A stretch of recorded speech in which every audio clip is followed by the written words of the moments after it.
இதான் பட்லி அறையா? ஒரே அமானுஷமா இருக்கே. இந்த அமைதியே வயிற்றுல புளிய கரைக்குதே. இங்கேயே நான் அந்த துர்சக்தியை சந்திச்சேன். போதும் போதும், ஜென்ம ஜென்மத்துக்கும் நான் மாந்திரீகம் பக்கமே போகக்கூடாது. இதுதான் பட்லியா? இது சிலையாச்சே.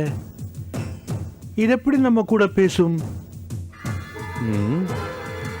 சரி, எதுக்கும் முறையிடுவோம். நடக்கிறது நடக்கட்டும். கடவுளே பட்லி, நான் என்ன பாவம் பண்ணேன்? என்னையே கெட்டவனாக்கின. நீ பண்ண சதியால, நீ கொடுத்த மாந்திரிக சக்தியாலே எத்தனை பேருக்கு என்னென்ன கெடுதல் பண்ணேனோ, என்னென்ன பாவங்கள் செய்தேனோ எனக்கே தெரியல. ஆனா நான் செய்த வினை எதிர்வினையாகி போய் இப்போ நான் நல்லவனா மாறிட்டேன். இது நல்லா இருக்கு, எனக்கு ரொம்ப பிடிச்சிருக்கு. என்னை இப்படியே விட்டுடு. என்னை பூலோகம் கொண்டு போய் விட்டுடு. செஞ்ச பாவங்களை தீர்க்க ஏதாவது கோயில் குளத்தை கூட்டி பெருக்கி புண்ணியத்தை தேடிக்கிறேன். நான் கண்ணை மூடிக்கிறேன். என்னை பூலோகம் கொண்டு போய் விட்டுடு.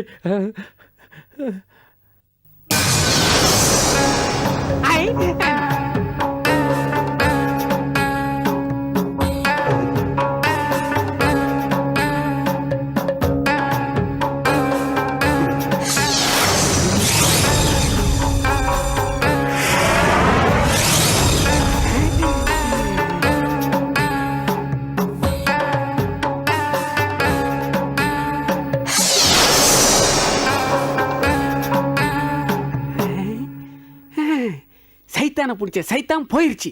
இப்ப பாரு, டாய் முட்டாள்னு குரு கூப்பிட போறாரு. குருவே, குருவே! ஏய் முட்டாள், என்ன அப்படி கத்துற? நான் ஏன் இந்த விஷயத்தில் நிக்கிறேன்? ஆஹா, இதையும் நான் தான் இவருக்கு சொல்லணுமா? சொல்லுடா, நான் எப்படி மாறினேன்? அதாகப்பட்டது குருவே.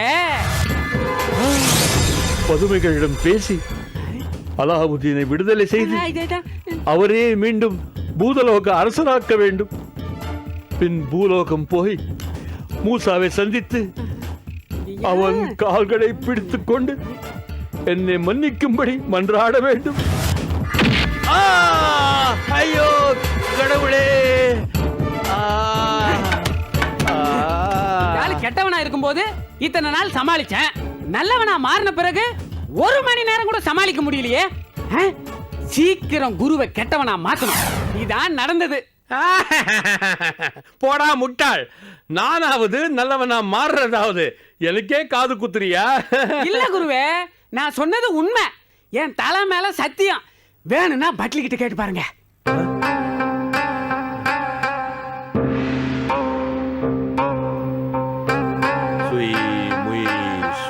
போதும், நிறுத்து. மங்கி சொன்னதெல்லாம் உண்மைதான். போய் காலையில் வா, விலாவாரியாக பேசலாம். நான் சொன்னா நம்ப மாட்டீங்க. முட்டாள், மறையா, மட்டின்னு திட்டுவீங்க. வாங்க.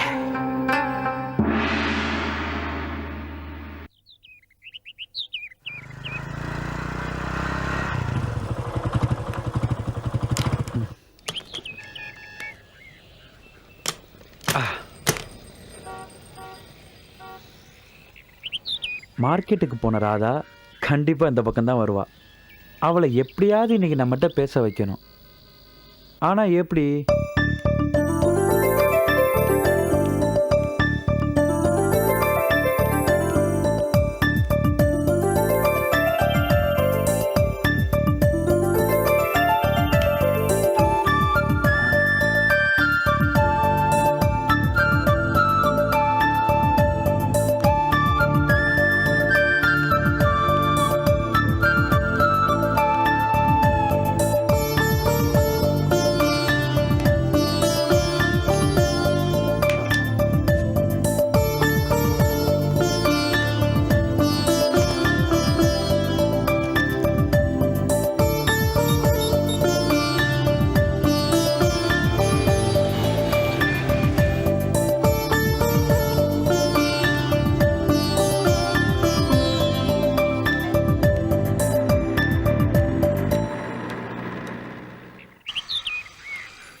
ஐயோ, யாரோ பர்ஸை விட்டுட்டு போயிட்டாங்களே. என்ன ராதா யோசிக்கிற? சீக்கிரம் அந்த பர்ஸை எடு. ம்.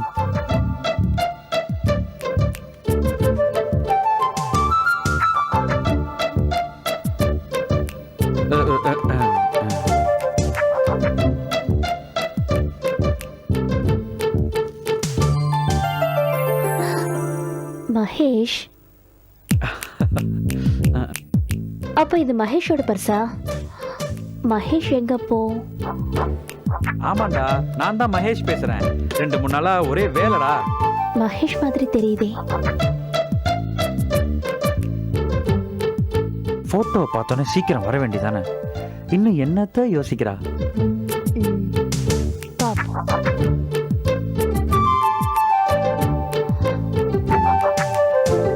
அப்புறம் நீ இந்த மீட்டிங்லாம் ஏற்பாடு பண்ணிரு. நான் கரெக்டா வந்துடுறேன். ஓகேடா, பை பை. கிட்டக்க வந்துட்டாளா இல்லையா? Excuse me. ஏ,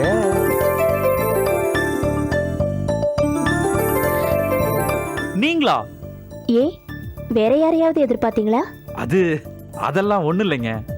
அப்படியா? ஆமா, ஏன் இங்க நின்னுட்டு இருக்கீங்க? இங்க பைக்ல ஒரு சின்ன ரிப்பேரு. அது என்னன்னு பாக்குறதுக்குள்ள ஒரு ஃப்ரெண்டு போனு, அதான் இங்க நின்னு பேசிட்டேன். ஆமா, நீங்க எங்க இந்த பக்கம்? நான் மார்க்கெட்டுக்கு போயிட்டு வரேன். ஓஹோ, அப்படியா? ஆமா, ஒரு 100 ரூபாய்க்கு சேஞ்ச் இருக்குமா? என்னங்க நீங்க, எனக்கு 100 ரூபாயே சில்லறதாங்க. இருங்க தரேன்.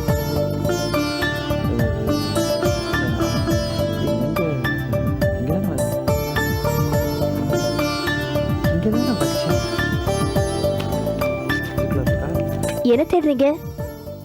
அது வீட்ல இருந்து கிளம்புறப்போ பர்ஸை என் பாக்கெட்ல தான் வச்சேன். ஆனா இப்ப பார்த்தா காணோங்க. ஹலோ, உங்க பர்ஸ் இங்க இருக்கு. அட ஆமா, ஏங்க என் பேண்ட் பாக்கெட்ல இருந்த பர்ஸ் எப்படிங்க உங்க கைக்கு வந்துச்சு? உங்களுக்கு இந்த மேஜிக் ஏதாவது தெரியுமா? எனக்கு மேஜிக் தெரியாது, ஆனா பிட் பாக்கெட் அடிக்க தெரியும். ரொம்ப ஜாலியா பேசுறீங்க. ம். நன்றிங்க. உங்க பேண்ட் பாக்கெட்ல இருந்த பர்ஸ் கீழே விழுந்தது கூட உங்களுக்கு தெரியல. நீங்க எப்படி ஒரு பொண்ணை கல்யாணம் பண்ணி பத்திரமா வச்சு காப்பாத்த போறீங்களோ? என்னங்க நீங்க என்னைய போய் சந்தேகப்பட்டீங்க? என் பொண்டாட்டிய நானு உள்ளங்கையில வச்சு காலம் பூரா கண் கலங்காம காப்பாத்துவேங்க. சரி, நீங்க அவளை காப்பாத்துறீங்களோ அவ உங்களை காப்பாத்துறாளோ, மொத்தத்துல உங்க அம்மா மனசறிஞ்சு நடந்துக்கிற ஒரு நல்ல பொண்ணை பார்த்து கல்யாணம் பண்ணிக்கோங்க. கண்டிப்பாங்க. அம்மா எப்படி இருக்காங்க? நீங்க வீட்டுக்கு வந்துட்டு போன அப்புறம் அம்மா ரொம்ப தெம்பா இருக்காங்க. எனக்குதான் நீங்க வீட்டுக்கு வந்து போனதுக்கு அப்புறம் இருந்த கொஞ்சம் நஞ்சு தெம்பு போயிடுச்சு. என்னங்க இப்படி சொல்றீங்க? இல்லைங்க, நீங்க என்னை கூட்டிட்டு வந்து விட போய் எங்க சித்தி தேவையில்லாம பேசி உங்களை அவமானப்படுத்திட்டாங்க. அவங்க பேசுனதுக்கு நான் உங்ககிட்ட மன்னிப்பு கேட்டுக்கிறேன்.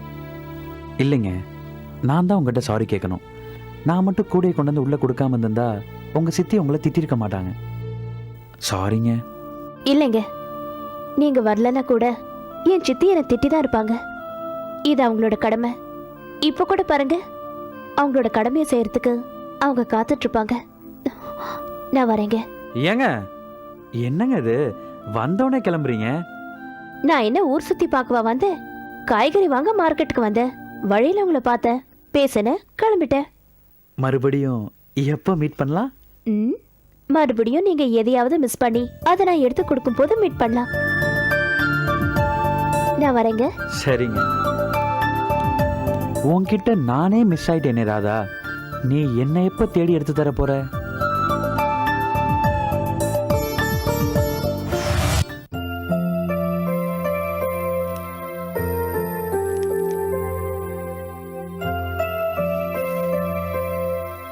மா, நான் அப்படியே ஆபீஸ் கிளம்புறேம்மா. என்னப்பா கிளம்பிட்டியா? ஆமாம்மா. மகேஷ் ஒரு நிமிஷம் உட்காரேன். சொல்லுங்கம்மா, என்ன விஷயம்? வர புதன்கிழமையோட உனக்கு 28 வயசு முடியுது. ஓ, என் பர்த்டேவை எனக்கே ஞாபகப்படுத்துறீங்களா? பின்ன உன் குழந்தையோட பர்த்டேவா ஞாபகப்படுத்த முடியும்? அம்மா ஆரம்பிச்சிட்டீங்களா? ஆமா மகேஷ், என்னால முன்ன போல முடியல. அடிக்கடி நெஞ்சு வலிக்குது. கோயிலுக்கு போனப்ப கூட நல்ல வேளை அந்த ராதா பொண்ணு வந்து காப்பாத்திட்டா. அதே வீடா இருந்திருந்தா நான் தவிச்சு போயிருப்பேன்பா. எல்லாருக்கும் வீடுதான் சேஃப்டின்னு சொல்லுவாங்க. ஆனா நீ கிளம்பி போன பிறகு நான் மட்டும் வீட்ல தனியா இருக்கிறது ரொம்ப பயமா இருக்குப்பா. அம்மா இப்ப என்ன சொல்ல வரீங்க? வழக்கம் போல என்ன கல்யாணம் பண்ணிக்கோன்னு சொல்றீங்க, அவ்வளவுதானே? ஆமாப்பா, நீயும் வழக்கம் போல வேண்டாம் பார்க்கலான்னு சொன்ன பதிலையே சொல்லாத. என்ன கவனிச்சுக்கவோ இல்ல என் பேர குழந்தைங்களை தூக்கி கொஞ்சறதுக்கோ இல்லாட்டியும் உன்னை கவனிச்சுக்கிறதுக்கு இப்போ ஒருத்தி தேவை. சரிம்மா, நான் கல்யாணம் பண்ணிக்கிறேன். நிஜமாவா சொல்ற? ஆமாம்மா, நிஜமா தான் சொல்றேன். நான் கல்யாணம் பண்ணிக்கிறேன். போதும்பா, எனக்கு இதுவே போதும். இப்பவே சாஸ்திரிகளுக்கு ஃபோன் பண்ணி பொண்ணுங்களோட ஜாதகத்தை கொண்டு வர சொல்றேன். அம்மா, ஜாதக பொருத்தம் பார்த்து ஒரு பொண்ணை கல்யாணம் பண்றதுல எனக்கு கொஞ்சம் கூட உடன்பாடு இல்லை. மனசுக்கு பிடிச்சிருக்கணுமா, கட்டிக்க போறவ ஏதாவது ஒரு விதத்துல மனசை தொட்டிருக்கணும். மகேஷ், அப்ப நீ யாரையாவது விரும்புறியா? அம்மா, என்னால ஆமான்னு சொல்ல முடியல, இல்லைன்னு சொல்ல முடியல. ஆனா கூடிய சீக்கிரம் உங்களுக்கும் பிடிச்ச மாதிரி எனக்கும் பிடிச்ச மாதிரி ஒரு பொண்ணை கூட்டிட்டு வந்து உங்க முன்னாடி நிற்பேன்.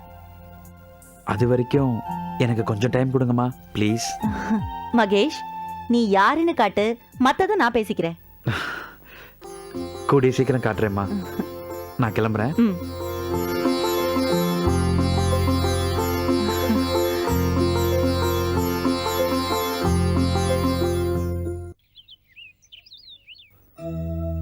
என்னப்பா அது? தர்மம் பண்ணக்கூடாதா? இருக்கிறவங்க இல்லாதவங்களுக்கு தானம் கொடுக்கணுங்கிற தயால சிந்தனை கத்து கொடுக்கிற தெய்வமே தானம் கொடுக்க கூடாதுன்னு சொல்லுதே. என்னப்பா புரியாம பேசுற? தர்மம் தலைகாக்கும்னு இந்த பூலோகத்துல சொல்லுவாங்க.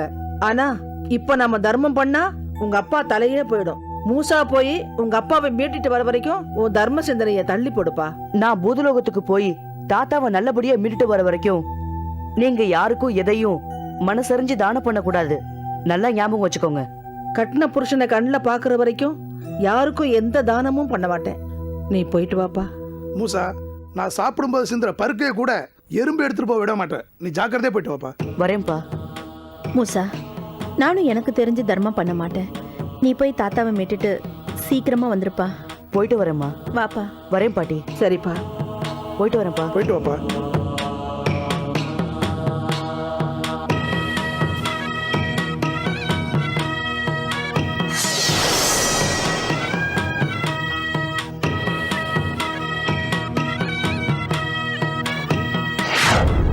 ஐயோ ஐயோ, புறப்பட்டுட்டானே மூசா, புறப்பட்டுட்டானே.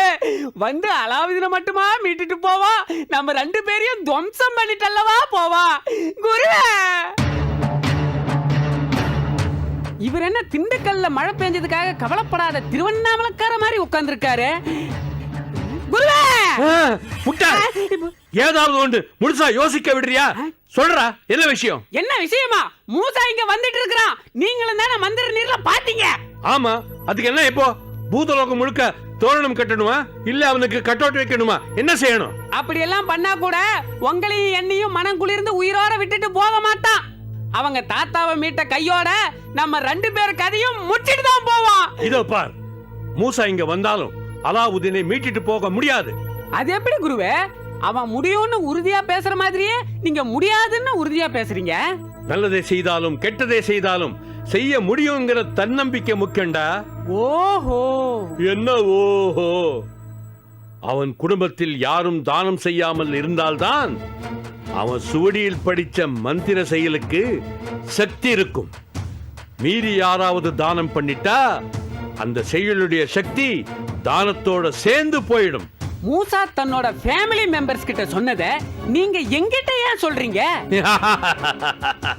மூசா சொன்னதையும் மீறி அவன் குடும்பத்தை சேர்ந்தவங்க தானம் செய்ய போறாங்க.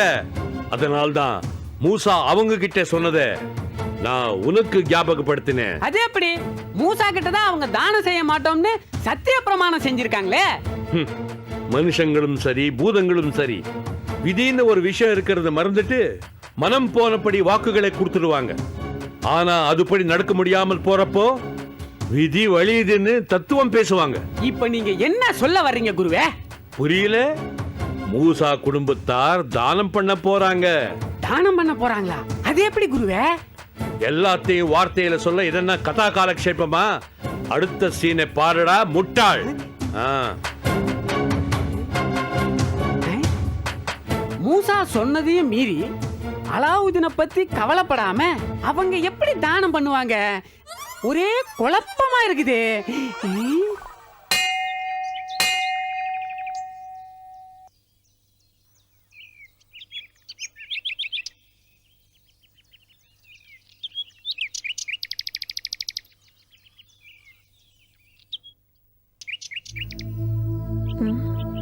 அத்தை, என்ன யோசனை பண்ணிட்டு வரீங்க?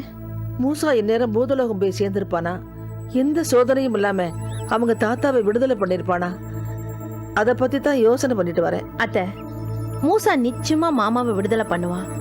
ஆனா இப்ப விடுதலை பண்ணிருப்பானான்னு நமக்கு எப்படித்தான் தெரியும்?